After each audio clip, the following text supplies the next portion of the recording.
सुंदर या ठिकाणी बुवानी सुंदर बुवांचं भजन आणि भाषण पण बुवांचं भारी आहे. बुवांचं सगळाच भारी. बुवांसाठी एकदा जोरदार टाळ्या झाल्या पाहिजेत.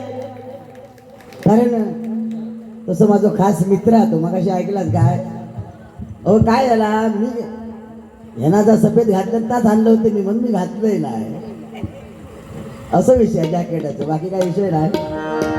सगळं सांगतंय काय तर बरोबर. हा या ठिकाणी खरोखरच बुवाने सांगितलं 17 वर्षानंतर बुवा शिर्डीला पायी चालत गेले. बुवा तुमच्या माहितीसाठी सांगतोय 27 वेळा साईबाबांच्या दर्शनासाठी गेलोय मी.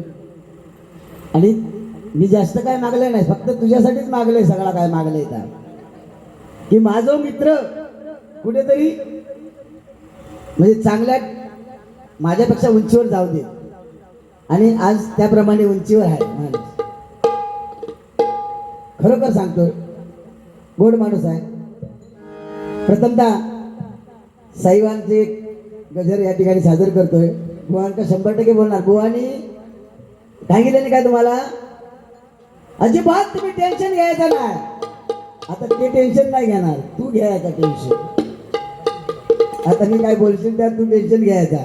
पण तू सगळ्यांका पाठवून मागे घरात पाठवलं यावर नाही. हा पण सगळ्यांका इथे घेऊन येणार मी, काय काळजी करायची नाही. मी निघालो तुम्ही काका माझ्या साईला भेटाया.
बघशील तू साईला, उघड्या डोळ्याने बघशील तू साईला. पायी पायी पायी पायी पायी पायी हे वेड्या पायी पायी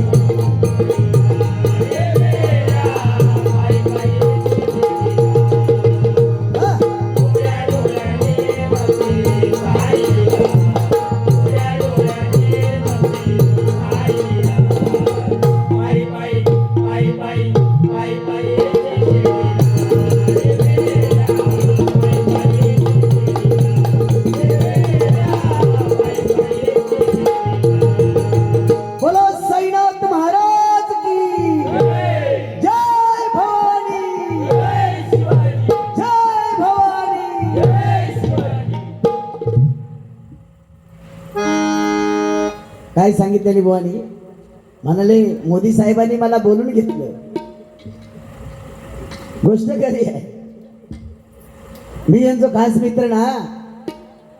मोदी साहेबांनी सांगितलं तुम्ही दोघे पण या, आणि दोघे पण दिल्लीत गेलो. दिल्लीत गेल्याबरोबर मोदी साहेब म्हणाले नोटाबंदी करूचो.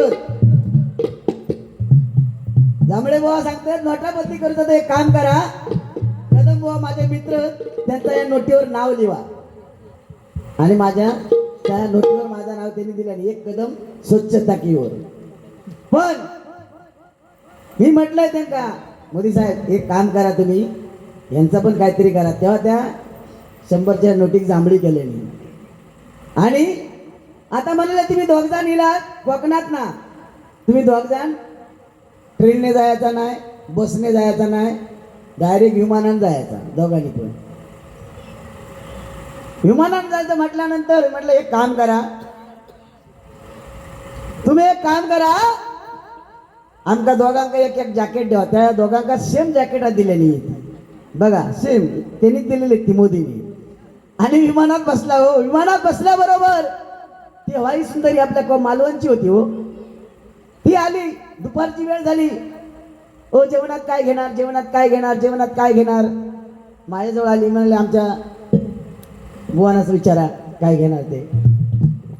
बुवानी चालू केल्याने डाळ भात वडे सांबारा वाटाण्याची भाजी पापड लोणचा आणि सगळा सॅलेड. ती म्हणता ओ इकडे काय म्हाळा गेलास, अशी परिस्थिती आहे त्यांची. म्हणजे काय आहे, पहिल्यांदाच विमानात बसला ना दोघ जण, म्हणून तर काय बरं काय काय सांगतात मग ऐकलास ना. अरे बाबा म्हणालो काय जीन्सच्या पॅन्टी घातल्या तर खुशली होणार. किती अनुभव भारी दांडवा बघा काय गुलाबाचा अनुभव खरोखर बुवा सुंदर. कारण काय बोलायला मंडळी 2 वर्ष लागतात, पण काय बोलावं काय बोलावं याच्यासाठी पूर्ण संपूर्ण आयुष्य निघून जातं. बघा सत्ययुगामध्ये 4 अक्षरी राक्षस बाणासूर, 4 अक्षरी बाणासूर. त्रेतायुगामध्ये 3 अक्षरी रावण, आणि द्वापार युगामध्ये 2 अक्षरी कंस, आणि ह्या कलियुगामध्ये 1 अक्षरी मी. हा मी पण सोडला ना काय आपल्या कमी नाही. म्हणून म्हणतोय बुवा कमाविले धन कोट्या न कोटी परी संगे नाही शेवटी. कितीही कमवा, माझा माझानी सगळा या माझा खाजा, आपला काय नाही. इल्ला नाले की इल्ला बरा एवढी का नाराळ का. तुला काय कळलं का. मला अजूनपर्यंत कळलं नाही. मी प्रत्येक बारीला म्हणतो पण अजूनपर्यंत मला पण काय कळलं नाही. काय आहे बघा मंडळी, बुवाने बघा सांगितलं या मंडळासाठी माझं एक वाक्य आहे. या मंडळासाठी माझं एक वाक्य आहे. संस्कार मंडळाची मुलं आम्ही, संस्कार मंडळाची मुलं आम्ही, झुंज आमची वाघाची. संस्कार मंडळाची मुलं आम्ही, झुंज आमची वाघाची. अजून कोणाची हिंमत नाही या मंडळाकडे वाकड्या नजरेने पाहण्याची, या मंडळाकडे वाकड्या नजरेने पाहण्याची, मंडळाकडे वाकड्या नजरेने पाहण्याची. छत्रपती शिवाजी छत्रपती शिवाजी महाराज म्हटल्यानंतर प्रत्येक मराठी माणसाच्या अंगावर काटा आला पाहिजे बघा. कारण हे दैवत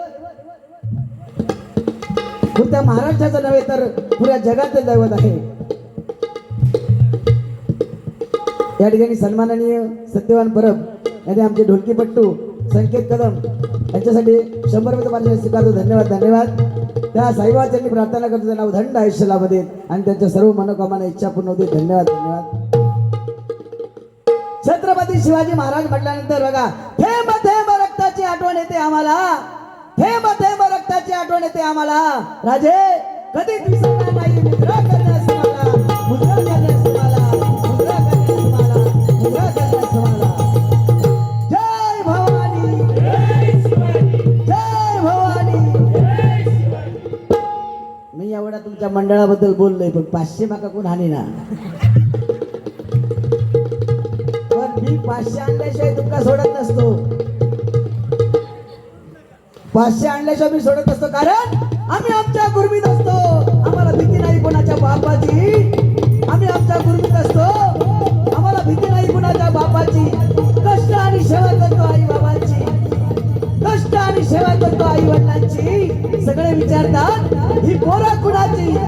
छाताडावरची दोन बट्ट उघडी ठेवून सांगतो ही पोरं संस्कार मंडळाची बघा, इथं कोण नाही. मी जोर लावायचो कसो तुम्ही सांगून ठेवला नाकात देवा हात ते संपून टाका असा असू द्या. बघा पैशाचा काय नाही हो, दिलास तरी चांगले आणि नाही दिलास तरी चांगले असा काय विषय नाही. तो साईबाबा बसलेला आहे, त्याने प्रत्येक माणसाला परमेश्वराने ज्याला जन्माला घातलं त्याला प्रत्येकाला त्याचं कर्म चांगलं असेल तर 100% त्याला आपल्या जीवनामध्ये सफलता प्राप्त होते 100%. म्हणून म्हणतोय या ठिकाणी मी ज्या ठिकाणी जातो बघा मंडळी, कारण आई वडील ही आपली खरी संपत्ती आहे बघा. सगळ्यात जर आपल्याला जास्त मोठी संपत्ती काय असेल तर आपले आई वडील, कारण आपल्या आई वडिलांमुळे आज आपण या नामस्मरणात आहे. म्हणून म्हणतो बघा मंडळी, शून्यातून शून्य गेले राहिले शून्य, शून्यातून शून्य गेले राहिले शून्य. आज एवढं सगळं चांगलं महिला प्रशिक्षक आम्हाला लाभलं, हेच आमच्या दोन्ही बुवांचं पुण्य, हेच आमच्या दोन्ही बुवांचं पुण्य, हेच आमच्या दोन्ही बुवांचं पुण्य. बुवांनी सांगितलं काय, छत्रपती शिवाजी महाराजांनी बुवांनी सांगितलं खरोखर सुंदर या ठिकाणी शेर मला. अरे स्वराज्याची निर्मिती करताना राजांनी विचार नाही केला जातीचा आणि पातीचा, मावळ्यांच्या तलवारी पुढे नकरा नाही चालला 7.5चा, आणि मावळा विचार करत नव्हता दिवस आणि रात्रीचा, मावळा विचार करत नव्हता दिवस आणि रात्रीचा. कारण म्हणूनच अभिमान वाटतो या महाराष्ट्राच्या मातीचा, या महाराष्ट्राच्या मातीचा, या महाराष्ट्राच्या मातीचा. या ठिकाणी आईसाठी एक गाणं सादर करतोय. धन्यवाद.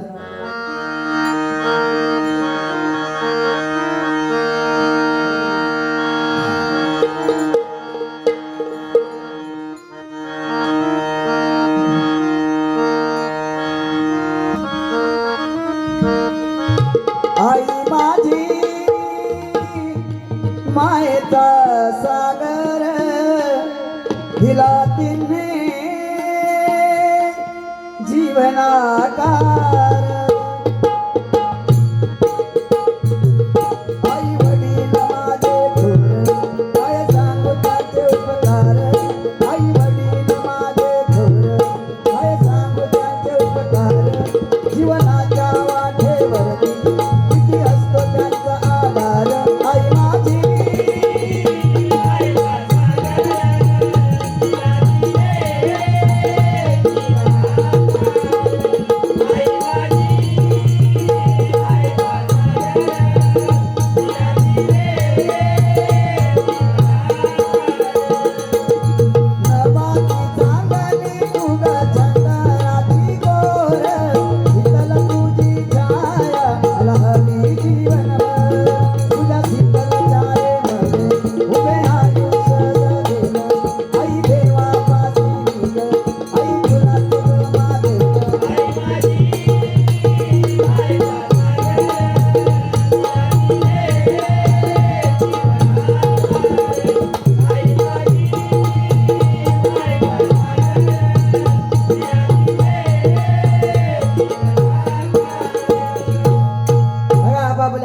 एकदा जोरदार टाळ झाला पाहिजे. हा म्हणजे आत्मा, आई म्हणजे ईश्वर. एका भाकरीची चिंता करते ती आपली आई. आई म्हणजे अंगणातील पवित्र तुळस, आई म्हणजे भजनात गाणारी अभंगाची घोडी, आई म्हणजे एक संत आणि एक मंदिराचा कळस.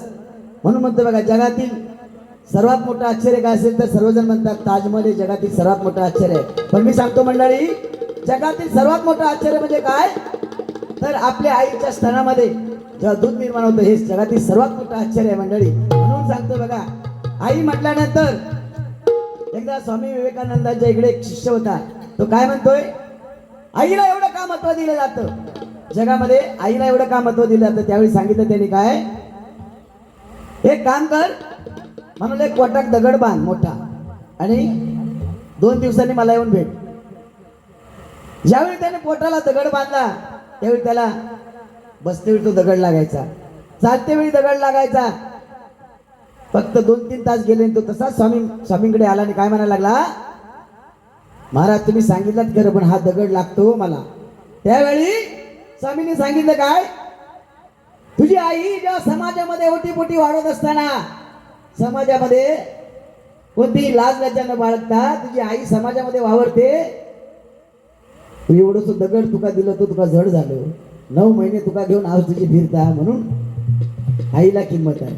आईला सगळ्यात जगात का मानायचं, त्यामुळे त्यावेळी त्याच्या लक्षात आलं. म्हणून म्हणतो बघा, गरुडानंतर भरारी नाही, हनुमंतानंतर दासत्व नाही, पाण्यानंतर शीतलता नाही, सूर्यानंतर तेज नाही, आणि आईसारखं जगात प्रेम नाही. आईसारखं जगात प्रेम नाही. बघा,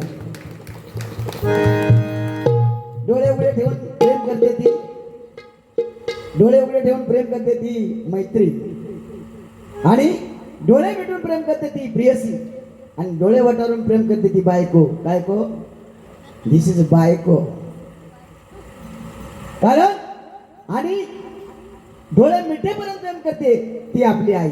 म्हणून म्हणतोय, तर आईला आपल्या जगात महत्व आहे. हो, आणि परत तुमका काय काय